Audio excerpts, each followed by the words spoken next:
सेना त सत्ता राजनीतिमा त अटोमेटिकली जोडियो। अब कुनै न कुनै रूपमा सत्ताको मियो सेनासँग जोडिने हो। अब किन सङ्कटकाल भने पनि त्यही हो, राष्ट्रपति शासन भने पनि त्यही हो। अब हामीले चाहिँ आधारभूत रूपमा जसरी अहिले संसद विघटन भयो यसका पछाडिको मूल कारण के हो, वस्तुगत कारण के हो भन्ने चिजमै बढी ध्यान दिनुपर्छ भन्ने चाहिँ मलाई लाग्छ। अब मैले बुझेको के हुन्छ भने 2000 माओवादी युद्ध त्यसपछि 12 बुँदे समझदारीदेखि अहिलेसम्म जुन प्रणाली 63 सालपछि आयो, यसको एउटा पृष्ठभूमिलाई हामीले ध्यान दिन जरुरी छ यति बेला।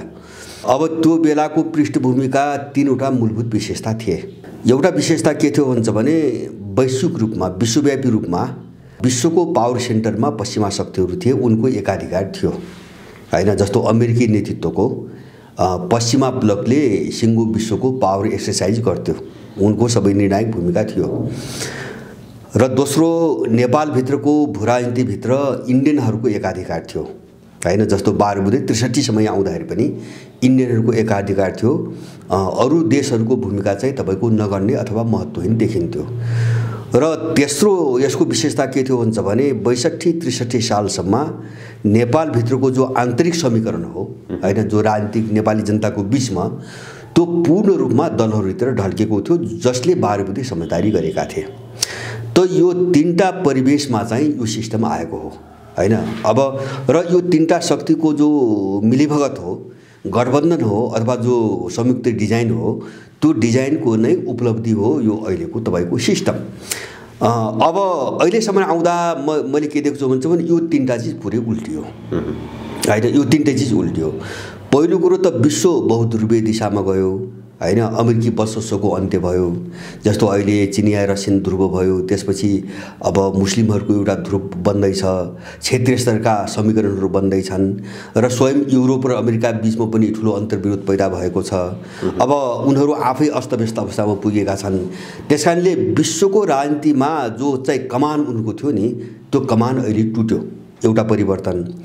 दोस्रो परिवर्तन अब अहिलेसम्म आउँदाखेरि हिजो भएको अवस्थामा दोस्रो परिवर्तन के हो भन्छ भने नेपालभित्र इन्डियाको जो एकाधिकार थियो त्यो पनि चाहिँ तपाईको टुट्यो।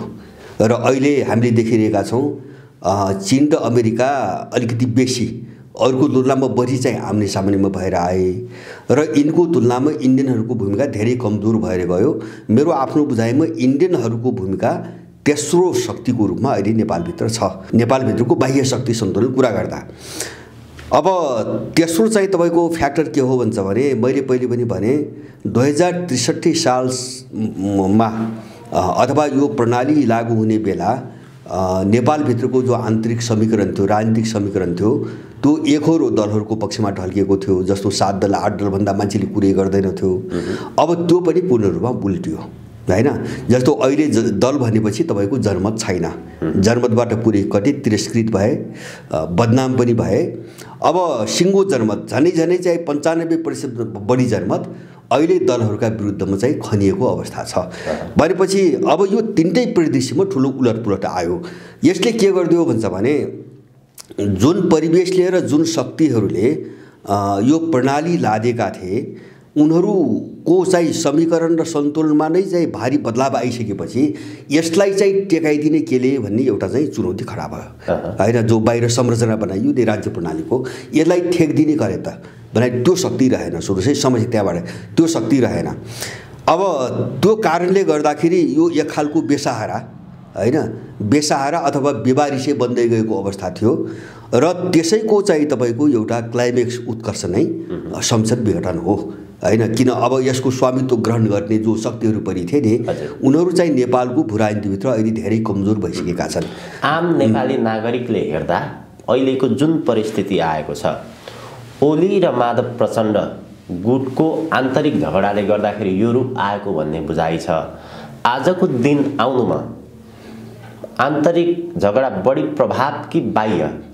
होइन, आन्तरिक झगडा निमित्त कारण हो। जस्तो मैले सुरुमै भने नि, जस्तो कुनै पनि घटनाका पछाडि केही प्रमुख कारण हुन्छन्, केही चाहिँ सहायक कारण हुन्छन्, कुनै चाहिँ निमित्त कारण हुन्छन् हैन। कारण धेरै थरी हुन्छ, तर घटनालाई कुनै पनि परिवेशलाई अब कतातिर लैजान्छ, कुन फ्याक्टरले कता लैजान्छ भन्ने चिज नै मुख्य। जस्तो मूल कारण जो हुन्छ नि उसले नै त्यो घटनालाई लिड गरिरहेको हुन्छ हैन, अरूको सपोर्टसम्म हुन्छ। जस्तो उनीहरूको आन्तरिक विग्रह के हुन्छ भने सपोर्ट हो। अब त्यो आन्तरिक विग्रह कहाँबाट आयो त हामीले त्यो बुझ्नु पर्यो। आन्तरिक विग्रह कहाँबाट आयो त हुन्छ भने जब चाहिँ यो प्रणाली चाहिँ टेकेको जग नै चरमरायो। मैले भने नि अब 3टा आधारहरू जो भत्किए नि, भत्किसकेपछि अब त्यो भवन जो माथि बनेको छ त्यो त चरमराउन थाल्यो हैन। जगै भत्केपछि माथि खलबलिन थाल्यो। त्यो खलबलिने भनेको यिनका बिचको अन्तर्विरोध हो हैन। जस्तो यिनी पार्टीहरू बिचको जो द्वन्द्व आयो नि, किन भन्छ भने समस्या आयो, सङ्कट आयो भने एकले अर्कालाई दोषारोपण गर्ने प्रवृत्ति बढ्छ हैन। किन सङ्कट अब त्यो समस्यालाई एउटा माथि आरोप लगाउने, अर्को पन्छिने खालको प्रक्रिया अगाडि बढ्छ। त्यसकारणले यिनको भित्रको अन्तर्विरोध के हो भन्छ भने मैले अघि नै भने जो मूल कारण त्यहाँ आएको अन्तर्विरोधको चाहिँ असर यिनको पार्टीभित्र अन्तर्विरोध गर्यो हैन, अन्तर्विरोध भयो।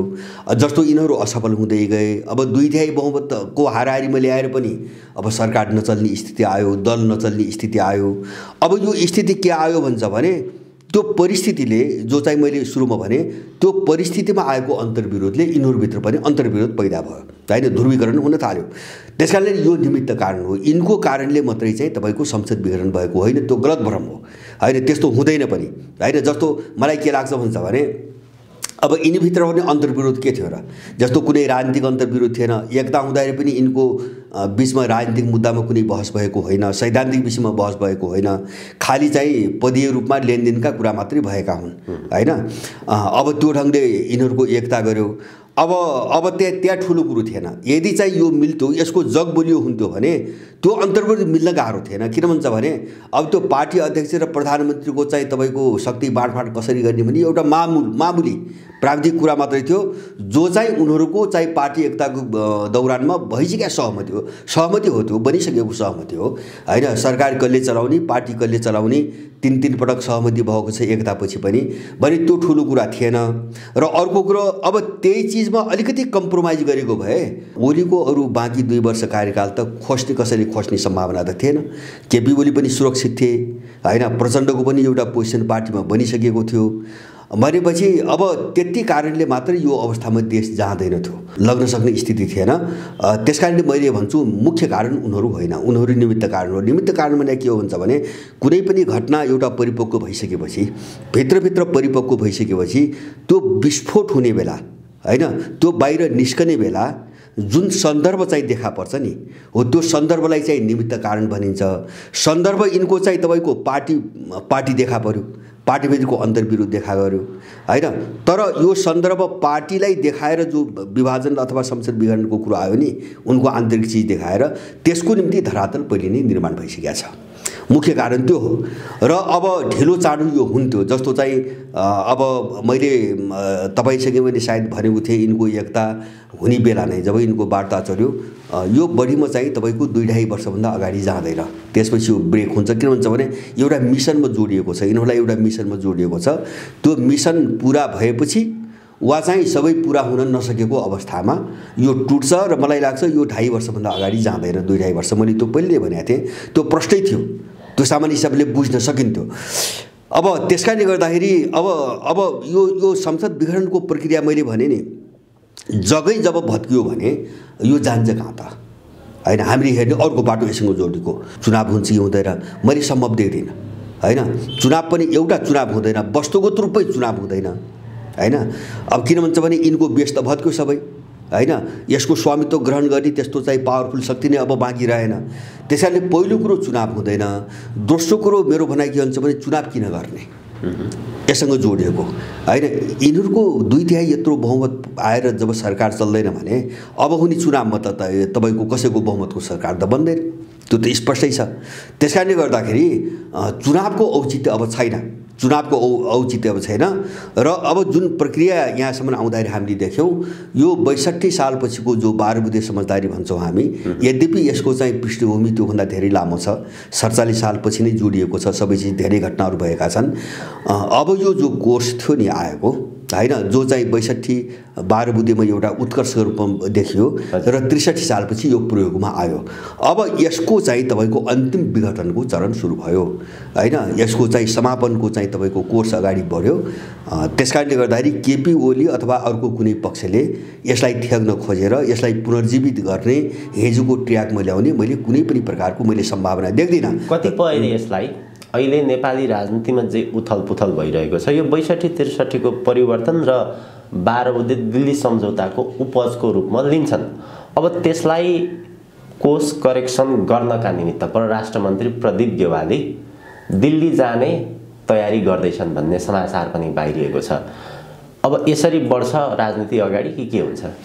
जस्तो दलाल किताबमा कस्तो छ भन्छ भने अब यिनीहरूले आफूलाई चाहिँ समर्थन प्राप्त गर्नुको निम्ति दौडधुप सुरु हुन्छ। मैले योभन्दा अगाडि 2-4 महिनादेखि के भन्दै आएको छु भन्छ भने जस्तो यो विशेष गरेर संविधान जारी भइसकेपछि, संविधान जारी हुँदासम्म एउटा कोर्स हो, 12 बुँदेको एउटा कोर्स हो, संविधान जारी भइसकेपछि त्यो अर्को कोर्स हो होइन, माने विशेषताको हिसाबले है। जस्तो संविधान जारी हुनुभन्दा अगाडि यिनका चाहिँ 12 बुँदेमा सेट जो गरेका थिए तिनै मुद्दाहरू सबै घुमिरहेका थिए। अब संविधान जारी भइसकेपछि एउटा टुङ्गो त लाग्यो होइन। अब त्यो संविधानमा कसैका चाहिँ इच्छाहरू सम्बोधन भए, कसैका भएनन्। जस्तो इन्डियनहरूले नाकाबन्दी लगाए नि त्यो बेला, किन इन्डियनहरूका सबै कुराहरू सम्बोधन भएनन्। मैले पहिले पनि भने इन्डियनहरू 62-63 सालपछि बिस्तारै बिस्तारै कमजोर हुँदै आइसकेका थिए होइन, र नेपालको भू राजनीतिमा अर्को शक्ति चाहिँ सामुन्यमा आइरहेको थियो होइन, जो अहिले चाहिँ प्रखर रूपमा देखिया छ, चीन र अमेरिकाको रूपमा प्रखर रूपमा देखिया छ। अब यो चाहिँ तपाईँको अनि संविधान जारी भइसकेपछि जो असन्तुष्ट रहे नि शक्तिहरू, जस्तो श्याम शरणहरूले के भने भन्छ भने त्यो संविधान बनाउने बेला हामी त यो अहिले जो प्रणाली छ यसको स्टेक होल्डर हौँ, हामीले ल्याइदिएको हो, त्यसैले हाम्रा कुरा पनि संविधानमा सामेल हुनुपर्छ भने उनले नाङ्गी रूपमा भने। अनि चाहिँ तपाईँको उहाँबाट यिनले चाहिँ 5-6वटा बुदाहरू पनि पठाए, यिनी सामेल गर भनेर बुदा पनि पठाए, त्यसमा नागरिकतादेखि लिएर धेरै कुराहरू थिए होइन। अब तर त्यो भएन, सुन्नुहोस् है, नभइसकेपछि अब त्यो संविधान जारी भएकोदेखि चाहिँ एमसीसीसम्म आउँदा दलहरूभित्र एउटा नयाँ खालको परिस्थिति देखा पर्यो। त्यो परिस्थिति भने के हो भन्छ भने अब सबै दलहरू, जस्तो काङ्ग्रेसभित्र हेर्नुहोस् जो हामीले देखिरहेछौँ नि होइन, कहिले बैठक बस्दैन, कुरो मिल्दैन, एउटाले अर्काका विद्रोहको कुरा गर्छ, ग्याङ मात्रै छ नि त भन्नुहोस् न। त्यहाँभित्र शेरबहादुर ग्याङ छ, सिटुलाको ग्याङ छ, अब के अरे चाहिँ तपाईँको रामचन्द्रको ग्याङ छ, कोइराला खलकको ग्याङ छ, कोइराला खलकभित्र शशाङ्कको ग्याङ छ, शेखरको ग्याङ छ। माने यो संविधान जारी भइसकेपछिको अवस्था हो सुन्नु चाहिँ म यहाँ भन्दैछु। अनि चाहिँ जस्तो त्यसपछि चाहिँ तपाईँको यो सत्ताधारी दल होइन, माधव नेपाली ग्याङ बन्यो, प्रचण्डको ग्याङ बन्यो, केपीको ग्याङ बन्यो होइन, जस्तो राप्रपाभित्र चाहिँ कहिले मिलेको जस्तो नाटक गरून् तर त्यहाँ पनि ग्याङ मात्रै छन्। अहिले पनि जिल्लामा चाहिँ पार्टी एकता भएको छैन, राप्रपाको धेरै जिल्लाहरूमा पार्टी समायोजन अहिले पनि भएको छैन। यस्तो स्थिति किन आयो भन्छ भने संविधानले होइन जुन अन्तर्राष्ट्रिय शक्तिहरूका आकाङ्क्षाहरू पुरा भए वा जे भएनन् त्यसको आधारमा नयाँ ध्रुवीकरण सुरु गर्यो दलभित्र होइन। किन दलभित्रका सबै ग्याङ त उनीबाट चलेका छन्, कोही अमेरिकनबाट चलेका छन्, कोही युरोपियनबाट चलेका छन्, कोही इन्डियनबाट चलेका छन् होइन, कोही चाहिँ हुँदा चाहिँ इजरायलको पनि चर्चा आइरहेको छ।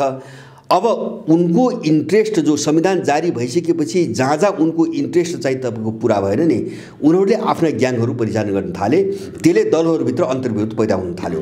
त्यसकारणले अब दलहरू के भयो त भन्छ भने कुनै पनि विदेशीको निम्ति समस्या बन्न थाले। हेर्नुहोस् है, कसैको पनि सर्वसम्मत निकास दलबाट निस्कदैन। जस्तो एमसीसी फस्यो होइन, एमसीसी किन फस्यो भन्छ भने अब यो पछिल्लो संविधान जारी भइसकेपछि जो ध्रुवीकरण सुरु भयो नि दलहरूभित्र, त्यो ध्रुवीकरणले एमसीसीलाई फसायो। पार्टीभित्रबाट निकास खुलेन, 1 नम्बर 1। दोस्रो चाहिँ नागरिकताको विषयमा निकास खुलेन, जो विधेयक प्रस्तुत गरेको थियो संसदमा त्यसको विषयमा निकास खुलेन। माने काङ्ग्रेस पनि उनीहरूको निम्ति गत्यावरोध भयो। अब एमाले माओवादीको पार्टी पनि विदेशको निम्ति गत्यावरोध भयो, राप्रपा पनि गत्यावरोध भयो। अब निकास कसैको पनि निस्कन्न।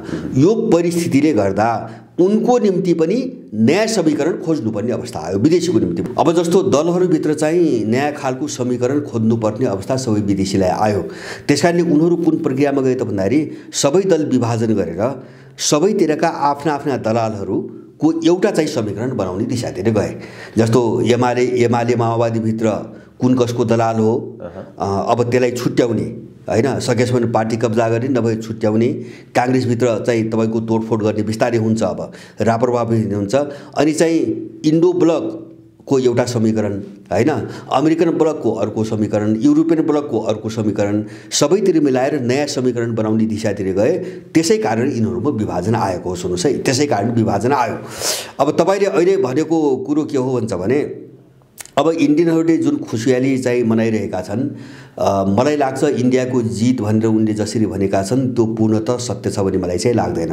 र उनले जित भनेको कहाँ हो, त्यो कोसिस परिदेखि गरे हो। फेरि इन्डियनहरू अहिले खुसी कहाँ छ त भन्छ भने जस्तो उनीहरूले पहिले पनि चाहिँ एकपटक प्रयोग गरे। जस्तो अब अघिल्लो केपी ओलीको अघिल्लो कार्यकालमा प्रचण्डलाई चाहिँ इन्डिया बोलाएर सरकार चाहिँ ढाल्न लगाए हैन, अघिल्लो कार्यकालमा सरकार ढाल्न लगाए। र यो पछिल्लो कार्यकालमा पनि उनको जोड कहाँ छ भन्छ भने अब एउटा सामान्य प्रक्रियाबाट इन्डियाले आफ्नो वर्चस्व पुनर्स्थापित गर्न अब सक्दैन, सम्भव छैन हैन, किन चिनियाहरू पनि जब्बर ढङ्गले चाहिँ प्रभाव उनको बढ्यो राज्य सत्ताभित्र। अब अमेरिकनहरू पनि फ्रन्टमा आए। जस्तो एमसिसी प्रकरणपछि त इन्डियन आँखाबाट चाहिँ नेपाललाई हेर्ने भनेका सबै शक्तिहरू त खुलेर आए एमसिसी प्रकरणपछि। अब उनीहरू पनि चाहिँ फ्रन्टमा आए, इन्डियनहरू चाहिँ पछाडि धकेलिँदै गए। त्यस कारणले उनको एउटै चाहना के थियो पहिलेदेखि हुन्छ भने कसरी चाहिँ तपाईँको यो सरकार ढालेर अथवा संसद तङ्गभङ्ग बनाएर एउटा ह्याङ पार्लियामेन्ट बनाउने, ह्याङ पार्लियामेन्ट अथवा चाहिँ ह्याङ खालको चाहिँ तपाईँको के अरे चाहिँ सरकार बनाउने। ह्याङ पार्लियामेन्ट भने चाहिँ कसैको पनि बहुमत नभएको हैन, कसैको पनि बहुमत नभएको संसद वा कसैको पनि बहुमत नभएको सरकार भयो भने त उनलाई मान्छे किन्न सजिलो भयो। इन्डियन त अहिलेसम्म गर्दै आएको त्यो हो। जस्तो 3-3 महिना 6-6 महिनामा सरकार परिवर्तन हुने जो हामीले नेपालमा देख्यौँ नि, त्यो परिस्थिति फेरि सिर्जना गर्नुपर्छ। नत्र हामी चाहिँ तपाईँको अब एउटा टक्कर लिन सक्दैनौँ अरू शक्तिसँग भन्ने उनी रणनीतिमा गएका हुन्। र पछिल्लो कालमा हुन त फेरि अब यसरी चर्चा गर्दा अब केपी ओली चाहिँ तपाईँको एकदम एन्टी इन्डियन राष्ट्रवादी, अरू चाहिँ दलाल, त्यस्तो गलत अर्थ नलागोस्। तर अब इन्डियाभित्र पनि ब्लक छन् नि त, बिजेपी छ, साउथ ब्लक छ, र छ, उनका आफ्ना टक्राउ छन्, आफ्ना इन्ट्रेस्टहरू छन्। अब उनले फरक फरक यहाँ परिचालन गरेका छन्। अब उनको यो पछिल्लो केपी ओली पछिल्लो पटक प्रधानमन्त्री भइसकेपछि पनि उनको जोड कहाँ भयो भन्छ भने यो सरकार ढालिकन चाहिँ तपाईँको एउटा अब के अरे कसैको पनि चाहिँ बहुमतको सरकार बन्न नसक्ने खालको परिस्थितिमा लैजाने उनको अलिपरि पनि त्यो मुभ भएको हो, अलिपरि पनि त्यो मुभ भएको हो। र अहिले केपी ओलीले चाहिँ तपाईँको संसद विघटन गर्दा पनि हामीले बुझ्नुपर्ने कुरा के हो भन्छ भने अविश्वासको प्रस्ताव त दर्ता त भइसकेको थियो हैन। जस्तो बिहान उनीहरूले अविश्वास प्रस्ताव लगे, यद्यपि त्यसको दर्ताको समय चाहिँ साँझ 3:30 बजी देखाइएको छ। अब अविश्वास प्रस्ताव उनले त्यहाँ लगिसकेपछि केपीले चाहिँ त्यो सिफारिस गरेको देखिन्छ समयको हिसाबले। भनेपछि अब हामी कहाँ गइसकेका थियौँ, देश कहाँ गइसकेका थियो भन्छ भने प्रचण्डहरूको प्रस्ताव दर्ता भएर त्यो प्रक्रिया अगाडि बढेको भए पनि, संसद रहेको भए पनि सरकार ढल्थ्यो, पार्टी टुट्थ्यो। त्यसले गर्दाखेरि फेरि चाहिँ ह्याङ पार्लियामेन्टको बाटोमा जान्थ्यो हैन।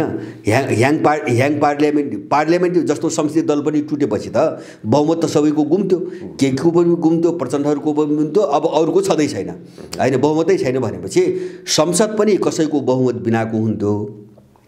अनि त्यो अविश्वास प्रस्ताव पारिदिएपछि सरकार पनि गिर्थ्यो र नयाँ पनि सरकार पनि प्रचण्डको बहुमत त थिएन फेरि हैन, त्यो पनि फेरि गठबन्धनकै दिशातिर जान्थ्यो। अनि यिनीहरूलाई चाहिँ किन्ने वातावरण बन्थ्यो। यिनी त्यो प्रक्रियामा अहिले पनि गएका हुन् हैन।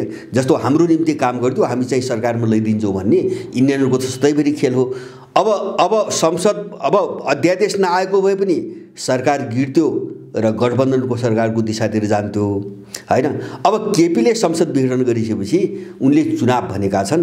भोलि चुनाव एकछिन मानुस्, चुनाव भए पनि त अब गठबन्धनकै सरकार बन्ने हो, बहुमत त कसैको पनि आउने सम्भावना छैन। प्रधानमन्त्री स्वयं ओलीले पनि यो व्यवस्था परिबन्ध यस्तो हो, बहुमत आउन निकै गाह्रो छ उहाँ आफैले पनि भन्नुभएको छ। फेरि होइन, त्यो गाह्रो उहाँले भनेर मात्रै होइन कि तपाईँको विदेशीको यस्तो तपाईँको खेल हुन्छ कि उनीहरूले बहुमत कसैको पनि आउन दिँदैनन्, कसैको पनि आउन दिँदैनन् बहुमत। यो अपवाद मात्रै हो जो चाहिँ एमाले माओवादी मिलेर आयो नि, यो त एउटा ठुलो डिजाइनमा चाहिँ सम्पूर्ण शक्ति लागेको थियो र अपवादको रूपमा आयो। तर मलाई लाग्छ अब त्यो सम्भव छैन हैन, सम्भव छैन। त्यसकारणले गर्दाखेरि अब नेपाल केपी ओलीको नेतृत्वमा सरकार चुनाव भएछ भने है, म त त्यो सम्भावना देख्दिनँ।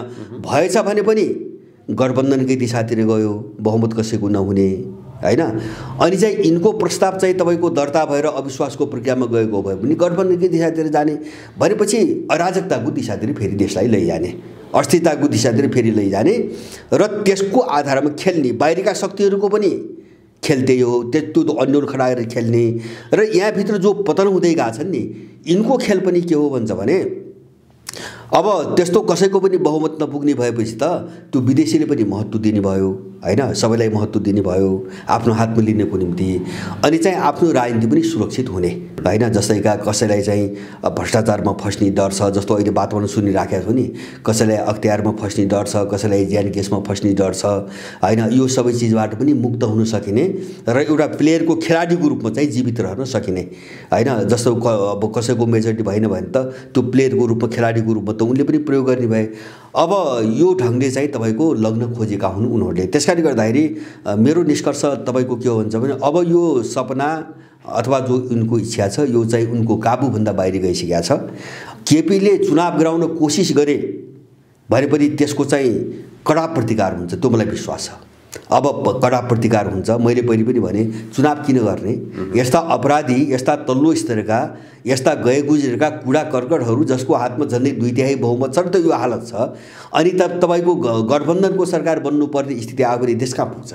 त्यसकारणले गर्दाखेरि यसलाई जबरजस्त चुनौती खडा हुन्छ अब हैन। वैशाखसम्म एउटा जबरजस्त चुनौती खडा हुन्छ र सबै नेपालीहरू अब यो सिस्टमलाई कसरी चाहिँ नामेट पार्ने, यसको जरैदेखि कसरी उन्मूलन गर्ने भन्ने कोर्समै जानुपर्छ। चुनाव गर्ने कि अब संसद पुनर्स्थापना गर्ने त्यो हाम्रो बहसको कुरा होइन। त्यो गलत बाटोमा कोही पनि लाग्नु हुँदैन भने चाहिँ मेरो आफ्नो धारणा छ। जस्तो यहाँ अराजकता भयो, हिंसा भयो, आदि इत्यादि भयो भने त्यही बहानामा हैन अमेरिकनहरू खेल्ने, युरोपियनहरू खेल्ने, इन्डियनहरू खेल्ने हुनसक्छ। अब चाहिँ यो सामान्य प्रक्रियाबाट अब चाहिँ तपाईँको हुँदैन भन्ने हो भने यहाँ चाहिँ हत्या हिंसाका चाहिँ ठुल्ठुला घटना पनि घट्न सक्छ। मैले त्यो सम्भावना बढी देख्छु, जस्तो मैले त्यो पश्चिमाहरूबाट बढी देख्छु है। अब इन्डियनहरूले गराउने त व्यक्ति हत्याका घटनाहरू हुन् जो पहिले हामी देख्दै आएका छौँ।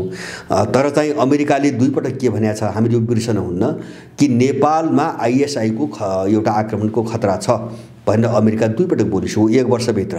त्यसकारणले उसले बनिबनाउ रूपमा कुनै आतंकवादी समूहलाई प्रयोग गरेर बम विस्फोटका घटनाहरू घटाउन सक्ने सम्भावना बढी छ, ताकि परिस्थितिलाई आफ्नो चाहिँ काबुमा राख्न सकियोस्, आफ्नो नियन्त्रणमा लैजान सकियोस्। अब यो परिस्थिति कुनै पनि परिस्थितिबाट नेपाल गुज्रन सक्छ। त्यसकारणले हामी होसियार हुने कहाँ भन्छ भने जस्तो यिनीहरूको यो कानुनी चाहिँ बहसको एउटा जो पाखण्ड छ नि हैन, संसद अब संविधानको धाराले भङ्ग गर्न दिन्छ कि दिँदैन, अब संसद पुनर्स्थापना हुन्छ कि हुँदैन आदि इत्यादि छन् नि। अब यतातिर हामी अल्मल्यौँ भने यसका पछाडिको मुख्य डिजाइनबाट हाम्रो ध्यान हट्छ र हामी फेरि ठुलो जोखिममा पर्छौँ। किन भन्छ भने यो कानुनी बहसको कुरै होइन, मैले बुझेको यो कानुनी बहसको कुरै होइन। किन भन्छ भने दलालले कहिले पनि संविधान र कानुनबाट शासन गर्दैन। यो हामीले 47 सालपछि प्रष्ट रूपमा देखेका छौँ हैन। जस्तो चाहिँ तपाईँको यिनले चाहिँ अर्थतन्त्र बेची खाए, त्यो त कुनै कानुनले त राष्ट्रिय अर्थतन्त्र बेचेर खाऊ त भनेको त थिएन हैन। यिनले पजेरो काण्ड हैन, चेजेर काण्डदेखि लिएर सारा चाहिँ लाउडा काण्डहरू घटाए, त्यो कुनै कानुनले चाहिँ दिया त थिएन हैन। अब मदन भण्डारी हत्या भयो, दरबार हत्याकाण्ड भयो, 17,000 नेपाली भए, कुनै घटनाको छानबिन भएन हैन।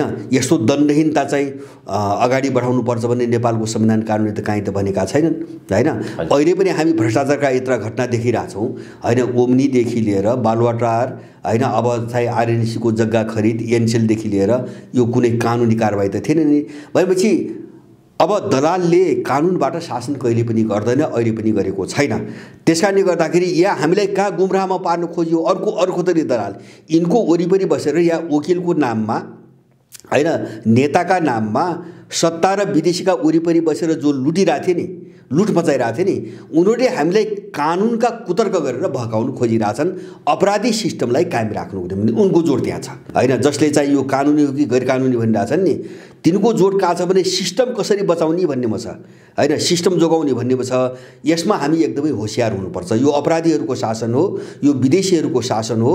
यसले नेपाललाई कहाँ पुर्यायो हामीले हेर्नु त्यो हो नि त। हामीले गर्ने बहस कहाँ त हुन्छ भने यसले देशलाई कहाँ पुर्यायो त। 47 सालपछि हेर्नुहोस् हैन, 45 वस्तुमा आत्मनिर्भर भएको देश अहिले चाहिँ तपाईँको के अरे चाहिँ बजेटभन्दा व्यापार घाटा ठुलो छ हैन। सारा नेपालीले देशभित्र गरी खाइरहेको देश आज 80 लाख नेपाली चाहिँ तपाईँको विदेश छ हैन।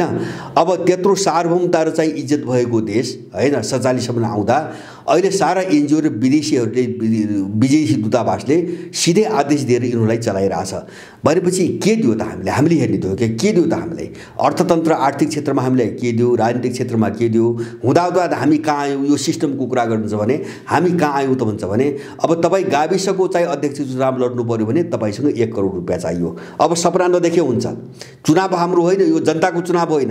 अब एउटा माफियाले 1 करोड पैसा दिन्छ उसलाई, होइन? उसँग त पैसा हुँदैन, 1 करोड पैसा दिन्छ अनि त्यो चाहिँ चुनाव जित्यो भने टोटली माफियाको निम्ति काम गर्छ। त्यसले कहाँबाट जनता काम गर्ने? अब किन पैसा अन्तबाट लिएको छ भने यो सिस्टमलाई हेर्नु पर्यो। हामी सिस्टम कहाँसम्म आइपुग्यो भन्ने कुरा हामीले हेर्नु पर्यो, होइन? जस्तो प्रजातन्त्र भन्छ, म सकिहाल्छु। प्रजातन्त्र भन्छ दलको नाममा चाहिँ तपाईँको ग्याङले दल चलाउँछ। त्यहाँभित्र एउटा ग्याङ छ, जो बलियो छ त्यसले चलाउँछ। त्यो ग्याङभित्र एउटा व्यक्ति छ, सिङ्गो देश, उसले चलाउँछ। भनेपछि चुनाव जितेर मैले भने नि जनताको मत लिएर जाने, माफियासँग पैसा खाने र चुनाव लड्ने अनि चुनाव जितेपछि माफियाको निम्ति काम गर्ने। भनेपछि यो जनतासँग कतै पनि सम्बन्ध छैन क्या यो सिस्टमको। त्यसकारणले गर्दाखेरि यो सिस्टमको अन्त्य नै हाम्रो समाधान हो। मैले भन्न खोजेको यो सिस्टमको अन्त्य नै हाम्रो समाधान हो। यो कुरातिर ध्यान दिन छोडेर हामी यिनको बहसमा गयौँ भने के हुन्छ भने हामी उनको त्यो अपराधीहरूको कितामा हामी बाँडिन्छौँ, फेरि यो समस्या पैदा हुन्छ। त्यसकारणले यसप्रति अलि सजग हुनुपर्छ भन्ने चाहिँ मेरो धारणा छ। हजुर, अब यो र यिनका विरुद्धमा बिस्तारै अब 1-1.5 महिना अलिकति चाहिँ तपाईँको यो परिपक्व हुन समय लाग्ला, एउटा मुठभेडको वातावरण बन्छ, त्यसले पनि चुनाव हुने स्थिति चाहिँ तपाईँको रहँदैन, होइन? अब यति भएपछि अब त्यसपछि के त भन्ने तपाईँले कुरो गर्नुभयो। अब त्यसपछि एउटै उपाय हो राष्ट्रपति शासन वा सङ्कटकाल, होइन? एउटै उपाय थियो, किन संसद छैन, चुनाव हुँदैन भनेपछि राष्ट्रपति शासन वा सङ्कटकाल भन्दा अर्को बाटो त रहन्न। अब द्वन्द्व बढ्दै जान्छ, अराजकता बढ्दै गइसकेपछि राष्ट्रपति शासन वा सङ्कटकाल भन्दा त अर्को। अब यो दुईटा मध्ये कुनै एउटा चिज भयो भने त्यो कहाँ पुग्यो त भन्छ भने अब यो सिस्टम कोल्याप्स हुने ठाउँमा पुग्यो, होइन? जो लोकतन्त्र भनिरहेको छ नि अहिले, होइन? जो लोकतन्त्र भनिरहेको छ यो सिस्टम कोल्याप्स हुने ठाउँमा पुग्यो। त्यसकारणले मैले सुरुमा पनि भने अब यसको चाहिँ वस्तुगत रूपले मैले जो चाहिँ शक्तिहरूको विश्लेषण गरेँ सुरुमै, जस्तो यो लाद्ने बेला यो ग्लोबल चाहिँ शक्ति समीकरण, नेपालभित्रको चाहिँ बाह्य शक्ति समीकरण र चाहिँ नेपालीहरूको बिचको समीकरण जुन स्वरूपमा थियो, जुन एउटा रूपमा थियो, त्यो सबै चाहिँ भङ्ग भइसकेपछि एउटा यसको यो जगबाट त यो चिप्लिसकेको छ, होइन? यसको जगविहीन भइसकेको छ, होइन? मैले पहिले नै भनिसकेँ। त्यसमा पनि चाहिँ थप कुरो के हो भन्छ भने अब यो चुनावै नहुने स्थिति भयो भने यो कोल्याप्स हुने, कानुनी रूपमा हेर्दाखेरि पनि यो कोल्याप्स हुने भन्दा अर्को कुनै पनि उपाय मैले देख्दिनँ। त्यसपछि एउटा ठुलो भ्याकुम, एउटा रिक्तताको अवस्था आउँदैछ नेपालमा। नयाँ खालको अर्को फेजमा गयो देश त अब, होइन? रिक्तताको फेजमा गयो, शून्यताको फेजमा गयो भनेपछि त्यसपछि एउटा चरण अलिकति अराजक हुन्छ। सुन्नुहोस् है, सरकारविहीन, व्यवस्थापिकाविहीन, सिस्टमविहीन अवस्थामा देश प्रवेश गर्छ। त्यो नै निर्णायक चरण हो। अब त्यो नै निर्णायक चरण हो। त्यसको एक चरण गुज्रियो भने मलाई लाग्छ यो हामी देखेका छौँ नि, यो सबै समापन हुन्छ, यो सबै अन्त्य हुन्छ। अब त्यसपछिका विकल्प धेरै निस्कन सक्छन्, होइन? अब त्यसपछि के भन्ने कुरा आउँछ नि, अब जस्तो सबै शक्तिहरू खेलिरहेका छन्, होइन? आफ्नो रणनीतिमा सबै खेलिरहेका छन्, अझ सक्रिय हुँदै जालान्। अब त्यसपछिको चाहिँ रिजल्ट के आउँछ, विकल्प के आउँछ, त्यो म यकिन गरेर अहिले भन्न सक्दिनँ। त्यो एउटा कालखण्डको निम्ति, किनभने त्यो सङ्क्रमण काल हुन्छ हाम्रो, एउटा स्थिर देश स्थिर बन्नुभन्दा अगाडिको सङ्क्रमण काल हुन्छ। तर विकल्प के, त्यो भ्याकुममा के विकल्प चाहिँ बाहिर निस्कन्छ भन्ने कुरा म अहिले चाहिँ ठोकेर भन्न सक्दैन। तर यसको यो जो चिज छ नि, यसको विधिवत रूपमा अन्त्य हुन्छ। अब त्यो चाहिँ मलाई लाग्छ यो 5-7 जस्तो यो वैशाखपछि सुरु भयो भने 2-4 महिनाको कोर्स लिएला, फेरि 2-4 महिनाको कोर्स लिएला र अब 16 डोलो भन्ने हो भने अधिकतम रूपमा यो टोटल व्यवस्थाको चाहिँ विनाश हुने, विसर्जन हुने अथवा चाहिँ यो पूर्ण रूपमा विघटन हुने समय 1 वर्षभित्रमा यो सबै काम कम्प्लिट हुन्छ र देश एउटा भिन्नै खालको परिवेशमा जान्छ।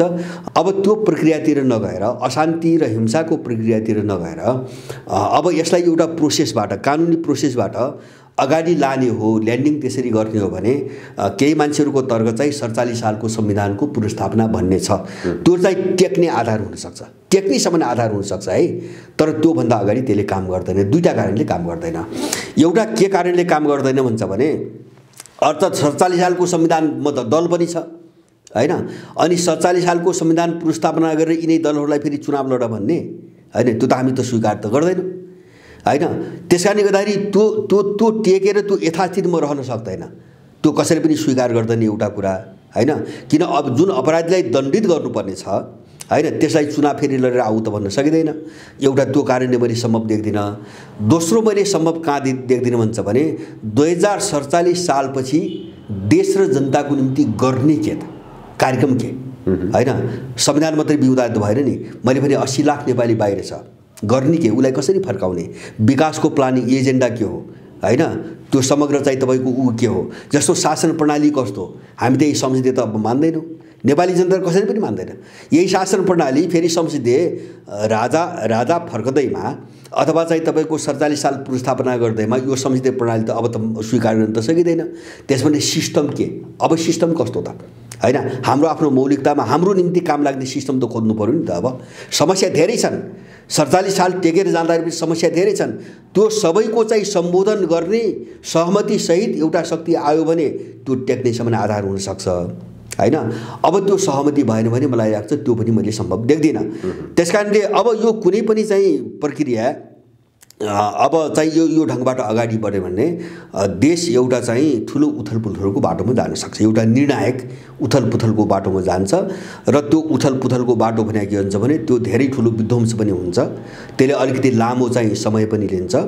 र अब त्यसपछि आउने वातावरण जस्तो अब त्यससँग जोडेको छ ग्लोबल परिस्थिति, जस्तो अहिले विश्वभरि जो लडाइँ तीव्र रूपमा बन्दै गएको छ नि, अहिले तीनटा पोलको बेसिकली दुईटा पोलको बिचमा सिनो रसियन र चाहिँ अब युरो अमेरिकन जो पोलको बिचमा लडाइँ उग्र बन्दै गएको छ अहिले अन्तर्विरोध, र त्यसमा पनि छुट्टै मुस्लिमहरूको आफ्नो अर्को शिविर बन्दैछ। अब यो चाहिँ तपाईँको एउटा टुङ्गोमा पुग्ने बेलासम्म, टुङ्गोमा जति जति यो एउटा दिशातिर जान्छ नि त्यसको असर नेपालमा पर्दै जान्छ। र त्यसले त्यो ओएले हैन त्यो टेन्डेन्सीले जो विश्वव्यापी रूपमा किन भन्छ भने मैले त्यो टेन्डेन्सीलाई नेपालमा किन जोड्न खोजेको भन्छ भने उनको रणनीतिको कारणले नेपाल यस्तो भएको हो। त्यसकारणले यो ग्लोबल विश्वको जो परिस्थिति छ नि त्यसलाई चाहिँ अछुतो राखेर नेपाल स्वतन्त्र अथवा आफ्नै ढङ्गले एउटा प्रक्रियामा जान्छ भन्ने यो भ्रम छ धेरै मान्छेहरूलाई, जाँदैन। किन भन्छ भने उनको रणनीतिको कारणले नेपाल यस्तो भयो। त्यसकारणले उनको चाहिँ तपाईँको ट्रेन अथवा उनको चाहिँ उदाउने अथवा अस्ताउने प्रक्रिया कुन दिशातिर जान्छ भन्ने कुराले नेपालभित्रको अहिलेको सिस्टम र अहिलेका शक्तिहरू कुन दिशातिर जान्छन् भन्ने कुरा धेरै हदसम्म निर्धारण गर्छ। त्यसकारणले हामीले त्यो पनि हेर्नुपर्छ। त्यहाँबाट नेपाल अछुतो छैन हैन, यो विश्वको लडाइँबाट नेपाल अछुतो छैन, नेपालको भूराजनीति त्यसरी बलिएको छ। त्यसकारणले अब यहाँ के हुन्छ भने एउटा छ त्यो ग्लोबल परिस्थितिसँग जोडेका त्यो डिजाइनसँग जोडेका दलालहरू भए, अर्कोतिर चाहिँ नेपाली जनता भए, हामी भयौँ हैन, देशभक्तहरूको एउटा कित्ता भयो। अब यो दुईटाको बिचमा जबरजस्त लडाइँ हुन्छ हैन। यदि कुनै प्रक्रियागत रूपमा निकास पाएन भने जबरजस्त लडाइँ हुन्छ र यसले एउटा थायी गन्तव्यको रूप लिन्छ, एउटा थायी समाधानको रूप लिन्छ। र त्यो मलाई लाग्छ यिनको विरुद्धमै त्यो निष्कर्ष जान्छ र अब नेपाली जनताले जित्छ, देशले जित्छ। मैले त्योभन्दा कुनै पनि सम्भावना देख्दिनँ। त्यो विश्वव्यापी रूपमा ट्रेन हेर्दाखेरि पनि, नेपालभित्रको ट्रेन हेर्दाखेरि पनि, नेपालभित्रको अन्तर्राष्ट्रिय शक्ति सन्तुलनको ट्रेन हेर्दाखेरि पनि, किन उनीहरू पतनको दिशातिर छन् र संसद विघटनले आउँदाखेरि छर्लङ्ग त्यो देखायो उनीहरू थ्याक्न सक्ने हालतमा अब छैनन्। त्यसकारणले गर्दाखेरि हामीले अहिले विकल्प खोज्ने भनेको देशको निम्ति काम गर्ने सकेसम्म मेरो चाहना त के हो भन्छ भने यो एउटा प्रक्रियाबाटै होस्, यसको टुङ्गो प्रक्रियाबाटै होस् र एउटा प्रक्रियाबाट चाहिँ यो सिस्टमको चाहिँ समापन होस्, यसको विसर्जन होस्। चाहना त त्यो हो, तर त्यो भएन भने त्यसको सामना गर्नको निम्ति हामी तयार हुनुपर्छ। त्यो मौका आइसकेको छ भन्ने चाहिँ मलाई लागेको छ। भनेपछि अहिले विश्वमा देखिएका जति पनि शक्ति राष्ट्रहरू थिए उनीहरूको पतन सँगसँगै नयाँ शक्तिको उदय, त्यसमा अब नेपाल मात्र नभएर विश्वकै कुरो छ। ठ्याक्कै यो नै हुन्छ भन्ने अनुमान त लगाउन सकिन्छ, तर यो नै हुन्छ भन्ने छैन। एउटा नयाँ शक्तिको उदय हुन्छ होइन, उदयको त तपाईँको विकल्पै भएन हैन, त्यसमा बहसै मैले आवश्यक देख्दिनँ। अब के भन्ने कुरो जस्तो अहिले मैले भने नि, अब जस्तो तपाईँको सुरुसै लडाइँ संस्थाको कुरो मैले बुझेँ, त्यहाँ जोड्दैछु म। राज संस्था भन्ने बित्तिकै ज्ञानेन्द्र शाहको कुरो आउँछ। ज्ञानेन्द्र शाह भन्दा अरू विकल्प पनि आउन सक्छन्। नै मैले भने नि जस्तो चाहिँ तपाईँको जस्तो तर्क कस्तो हुन्छ भन्छ भने सरल हुन्छ है, सिधा रेखामा हुन्छ। अब तपाईँ त्यो तर्कलाई एक्सनमा लग्नुभयो, त्यो प्रयोगमा अगाडि बढ्यो भने अब त्यससँग चाहिँ दर्जनौँ अरू चाहिँ फ्याक्टरहरू चाहिँ टक्राउन आउँछन्, लड्छन्, जुझ्छन्। अनि चाहिँ त्यो जुधाइले के गर्छ भने बाटो चाहिँ तपाईँको घुमाउरो बनाइन्छ क्या। अब त्यो बाटो घुम्ने प्रक्रियामा होइन, समाज विकासको एउटा बाटो एकदम घुमाउरो बन्दै जाने प्रक्रियामा के चिज चाहिँ बाहिर आउँछ त्यो अहिले अनुमान गर्न सकिँदैन। तर अहिले चाहिँ मोटामोटी चाहिँ तर्कमा र अहिले भएका सम्भावना अनुमान गर्दा मैले अघि न पनि भने नि एउटा शक्तिको रूपमा अस्तित्वमा रहेको भनेको राज संस्था हो हैन। र अब त्यो आफै पनि एउटा भूमिका मैले भन्न खोजेको देशको अहिलेको दुरावस्था जो छ नि, अब यसलाई चाहिँ पार लगाउने एउटा भूमिका सहितको पोजिसनमा आउँछ भने अहिले हामीले देखेका विकल्पहरूमध्ये एउटा सम्भावित विकल्प त्यो मात्रै हो हैन। जस्तो अरू शक्तिहरू त उदाउन लड्दै जाने क्रममा एउटा विकल्प त्यो मात्रै हो र बढी सम्भावना देखा परेको त्यसको मात्रै हो, राज संस्थाको मात्रै हो। अब सेनाले देशलाई बुझेर हैन, अब हामी देशको निम्ति चाहिँ बनेका हौँ भन्ने चाहिँ यथार्थलाई आत्मसात गरेर सेनाले भूमिका खेल्यो भने मलाई अर्को पाटोबाट त्यहाँ के लाग्छ भन्छ भने मैले भने नि